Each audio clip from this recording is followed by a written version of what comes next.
Kung every week nililinis mo ulit yung same Excel file, stop muna. May tool sa Excel na pwedeng gumawa niyan for you. Alam ko maraming nakaka-relate dito. May report kang dina-download every week. Same format, same columns, same problema. May blank rows, mali yung date, may duplicate tapos ikaw manually naglilinis bago gumawa ng pivot table or report. Dito papasok si Power Query. Simple explanation. Power Query is a data cleaning and automation tool inside Excel. Para siyang tagalinis ng data mo. Ikaw magtuturo once, tapos next time, refresh na lang. Isipin mo parang recipe. Sa first time, sasabihin mo kay Excel, tanggalin ang blanks, ayusin ang date, piliin lang ang completed transactions.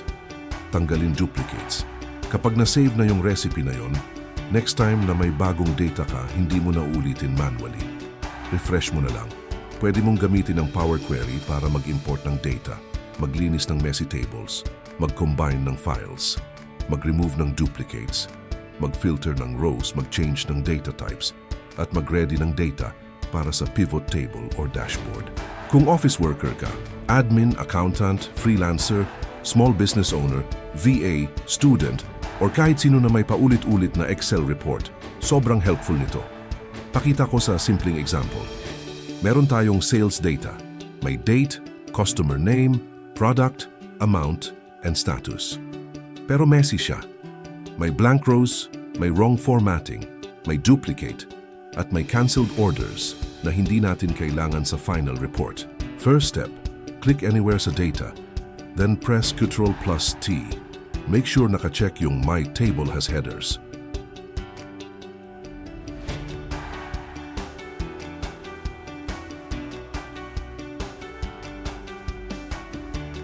Bakit table?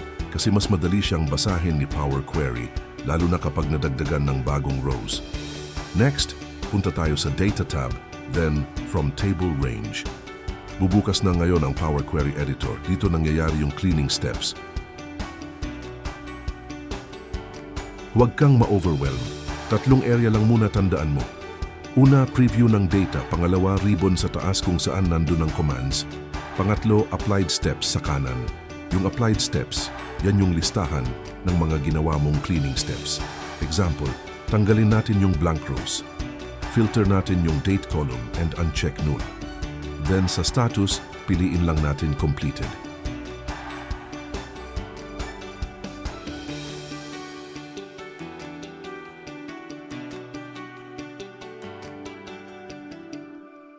Next, siguraduhin natin na date is date type, amount is number, and customer name is text.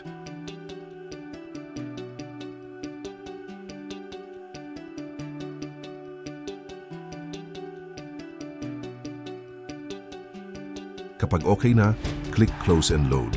Ngayon may clean output table ka na sa Excel. Ang maganda dito, hindi mo sinira yung original data. May raw data ka, may clean result ka. Ito yung pinaka-importante. Kapag may bagong weekly report ka, pwede mong palitan or dagdagan yung raw data. Then right-click Refresh. Gagamitin ulit ni Power Query yung same steps. Hindi mo na kailangang ulitin lahat manually.